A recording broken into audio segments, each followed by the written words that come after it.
Hi, I'm Funk McLovin. Subscribe for more essays. Homestuck is a 2009 adventure webcomic written by Andrew Hussie. Over the years, it gained what could only be called a cult following for its unique and very dense storytelling. The experience of reading Homestuck is much different to most other webcomics, and different to most stories in general. Calling Homestuck non-linear makes the movie Pulp Fiction look straight enough to fire from a bow and arrow, and calling it dense would put the Bible to shame.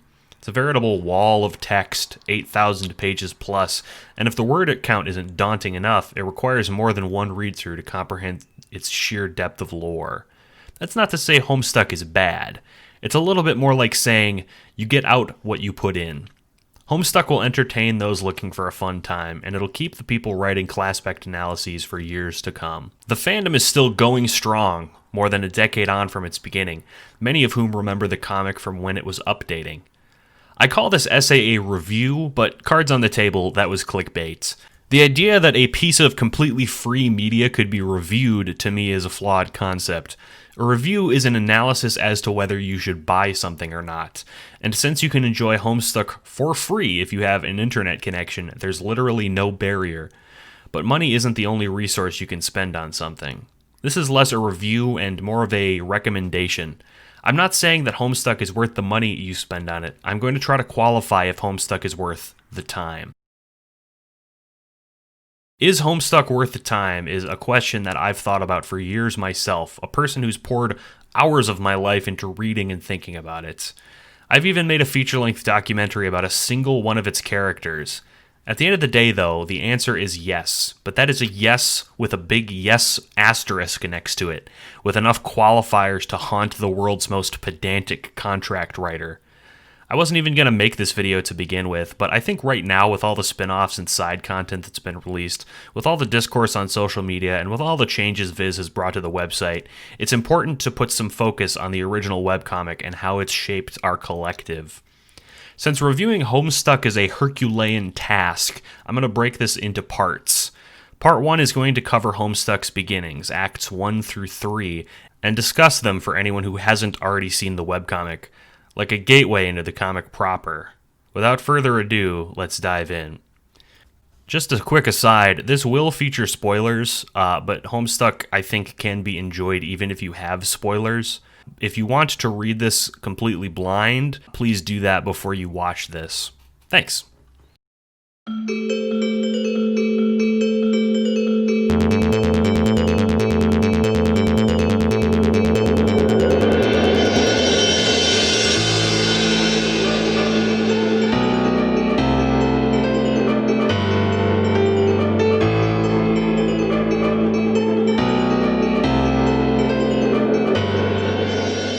Context. Before we dive into Homestuck like Scrooge McDuck into his piles of money, let's talk about MS Paint Adventures. Nowadays, as of September 2020, Homestuck is hosted on Homestuck.com, a site maintained by Viz Media, who owns the rights to publish at both Homestuck Epilogues and the Homestuck print editions, but it wasn't always this way. Homestuck.com is very similar to how the site used to exist on MSPaintAdventures.com, a site which now redirects to Homestuck.com. The Homestuck Wiki still takes its name from this site, the MSPA Wiki. MS Paint Adventures was an endeavor by Andrew Hussie, a website to post his various webcomics. Hussie was no stranger to webcomics, even before founding MSPA, writing a short comic entitled And It Just Don't Stop, about rapping robot battles, as well as a variety of more traditional strip comics called for Team Special Olympics, such as Inappropriate Time for Ham and Humanimals, some of which would feature in his later work. Before Homestuck began on MSPA, Hussie wrote two comics that ended only after a few dozen pages, Jailbreak and Bard Quest, both of which would feature elements that would become part of Homestuck. Each of these works was created in part by fans, who would suggest things for the characters to do, much like a traditional tabletop RPG, except in the collective. This format would extend into Hussie's breakout work, Problem Sleuth. A discussion about Homestuck without Problem Sleuth is incomplete. Problem Sleuth is the progenitor of countless elements that would later feature in Homestuck. Paradox windows, time shenanigans, and what Michigan State University professor Gene Raber referred to as maximalist literature. It also featured the same brand of hard-boiled noir hero that would later recur in Homestuck's various intermissions, even reappearing in Homestuck 2's bonus material. Problem Sleuth was nothing short of mind-bending, a 1,700-page epic detailing the adventures of the eponymous Problem Sleuth and his cohorts, Pickle Inspector and Ace Dick, on their quest to take down the mobster Kingpin. A whole video could be devoted to the plot of Problem Sleuth, but suffice to say it was a big deal. It gained a cult following, and its run from March 2008 to April 2009 would forever enshrine Andrew Hussie as the Mad King of the webcomic market. The impact of Problem Sleuth is hard to overstate. Webcomics were a craze in 2008, but no one did them like Hussie did. He weaved prose and crude drawings together in a way that was unparalleled in impact, and even spawned a style all its own. MS Paint Fan Adventures, or MSPFA, hosted dozens of comics in the series' seminal style.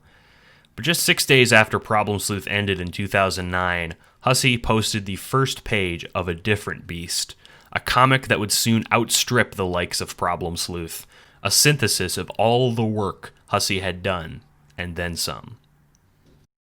Act 1. A young man stands in his bedroom. It just so happens that today, the 13th of April 2009, is this young man's birthday. Though it was 13 years ago he was given life, it is only today he will be given a name. What will the name of this young man be? Homestuck actually wasn't the first time Andrew tried to release Homestuck. An 8-page beta featuring a much smoother John was also released, with the rest of the story continuing from there. Interestingly, the original Homestuck beta incorporated a cursor evoking the point-and-click adventure games Homestuck and Problem Sleuth loosely parody. Act 1 is somewhat infamous. For new readers who have never read Problem Sleuth, Act 1 is somewhat jarring. It's not what you consider a typical narrative, and it hinges on a wide array of context with Hussie's earlier work, as well as obscure 80s and 90s media that the reader might not be familiar with. All things considered, in spite of this off-the-wall, almost Dadaist tone, Hussie does a good job of inviting readers into the world. It's an interesting beginning, one that Hussie probably never expected to turn into the entryway into such an ambitious project. At the time, he was probably just continuing the new story in the same vein as Problem Sleuth, but a lot of context is missing for those who begin with only Act 1. For instance, each link to the next page is phrased with a directive to the character to undertake. It was a relic from the days when Hussie would take suggestions on what characters would do next. The early line, quote, "squawk like an imbecile and shit on your desk," as posed to John, was one of these. We open on John Egbert, fucking around in his bedroom. At this point, we as readers nor John as the character have any clue whatsoever as for the clusterfuck to come. So Act 1 is largely an exercise in shenanigans. A preamble, a prologue almost.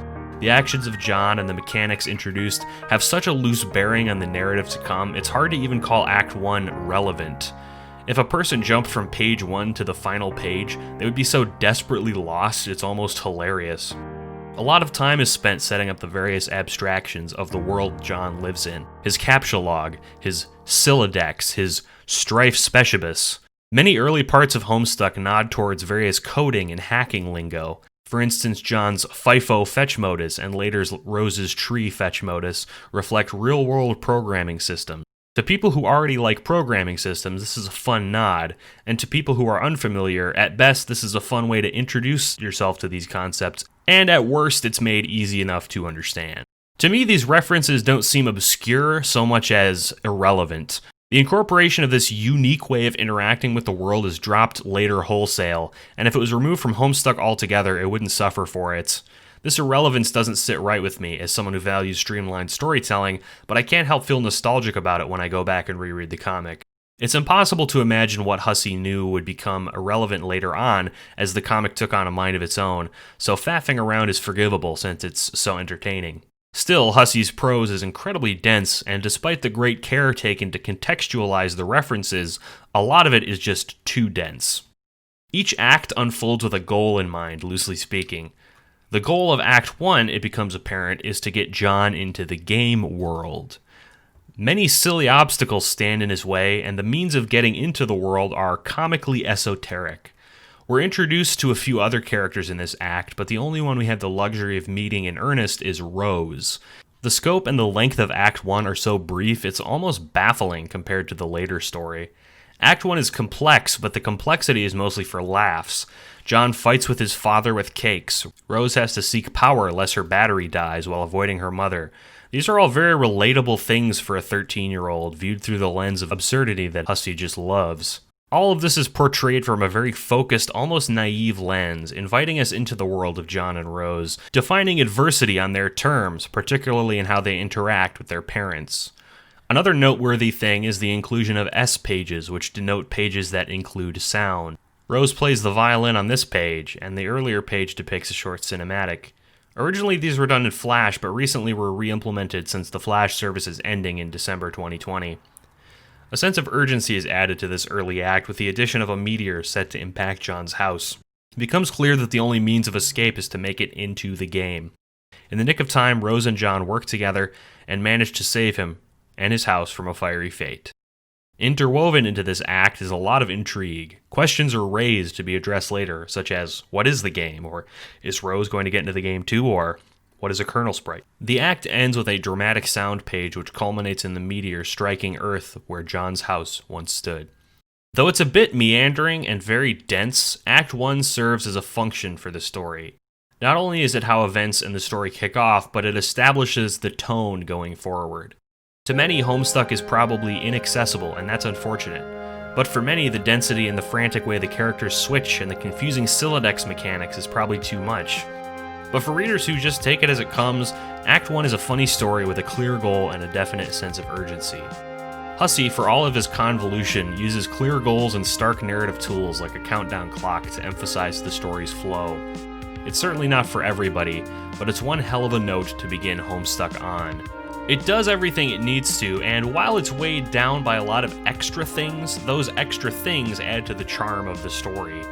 People who like a very simple story will probably not like the first act, and people who aren't paying too much attention will probably lose interest. Act 2 and 3. Where Act 1 got John into the game, Act 2 zooms the scope out. It becomes clear now that each of John's friends introduced in Act 1 will need to enter the game too. One of the tools Hussey uses to simplify the narrative web he weaves is to make every character read very clearly.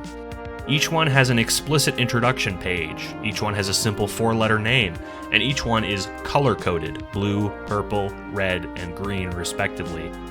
Something I didn't mention in Act 1 are the Pester Logs. This feature is likely very important to the many people on the internet who have a lot of internet friends already. A meme among Homestuck readers is missing the Pester Logs early on, mistakenly not opening them on a first read. This is another point where Hussey doesn't compromise on his UI, but it's not difficult to get the hang of. Early on, a lot of people were unable to read Homestuck on mobile devices as well, since Flash was unsupported on many phones and tablets, but that problem has since been fixed. Act 2 both introduces us to new characters and establishes what is happening to John now that he's inside of the game. The characters are Dave and Rose, John's 2 friends, and a mysterious 4th friend named Jade. There's something that's so humble about this early roster of characters. No other people are shown on screen, just these 4 kids, their guardians, and John's Nana. It reinforces the somewhat careless attitude the comic has towards the apocalypse, which is revealed to be happening. The meteors are striking Earth, rendering it uninhabitable, causing destruction we never see. It's a very unique apocalypse as they go. In Act 2, another character thread is introduced, the Wayward Vagabond. Not much information is revealed early on, and this begins a trend for Homestuck to introduce elements that it just kind of expects the reader to go with. WV is now available to type words which are telekinetically interpreted by John's subconscious. That's all we get, and that's really all we need.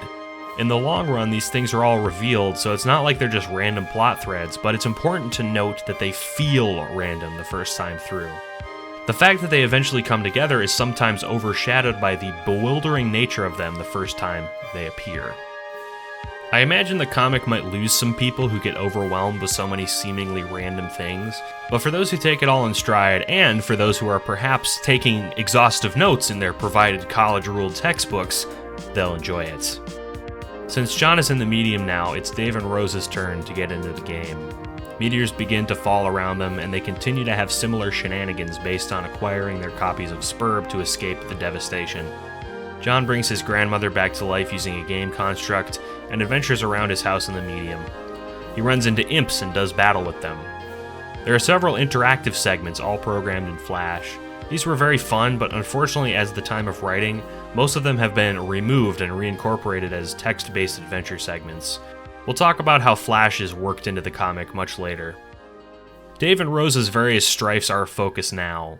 Getting them in is entertaining, and their lives are a bit more off the wall compared to John. Dave lives with his bro and Rose with her mother, both of which are mysterious and strange as Guardians go. Dave is forced to do battle with bro, while Mother is revealed to have a subterranean laboratory which Rose enters to escape peril. And if you didn't think Dave and Rose were strange enough, Jade's life takes the cake.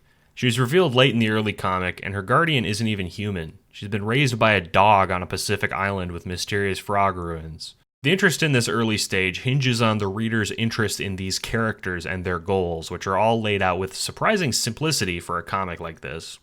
It's as though Hussie is excellent at establishing point A where the characters are, and point B where the characters need to be very clearly, and then he goes out of his way to draw the most convoluted line between these points that is possible.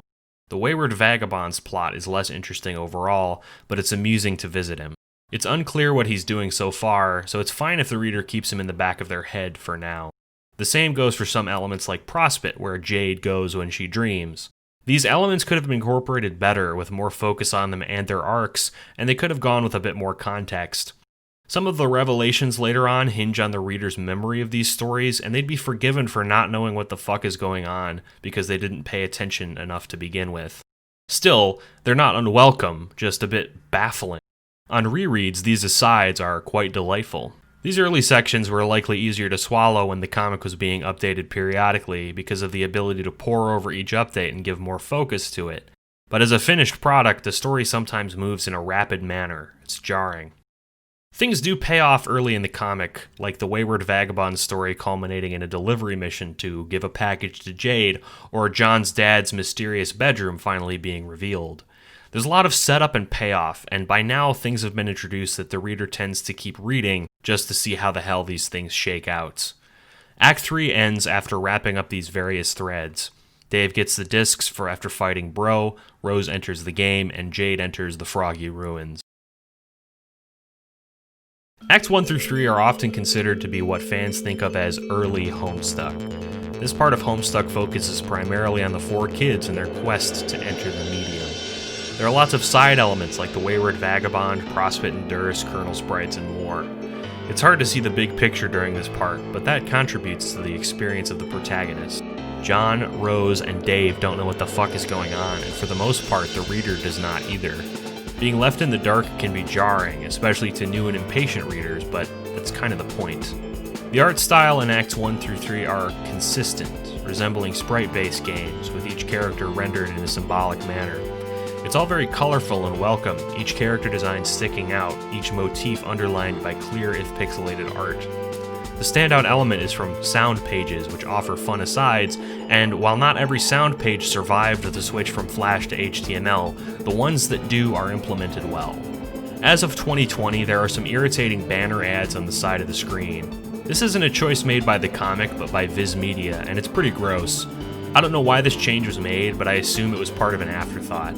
What's particularly egregious is the banner ads actually reveal plot elements before they occur, which takes away from the flow.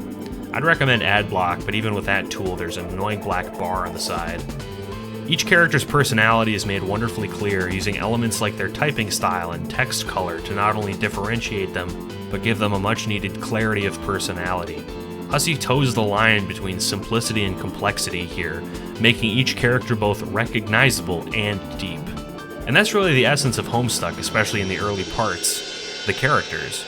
If you're here for the plot and the lore, that's fine, but early on in the comic, the joy doesn't come from the plot, which often almost seems like it's happening in the background, but for the characters, whose interactions are a joy to read.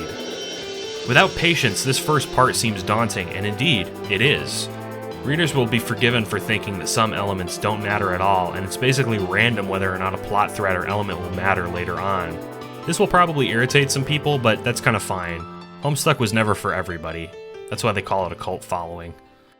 I might sound like I have rose-colored glasses on, but I do want to acknowledge some faults.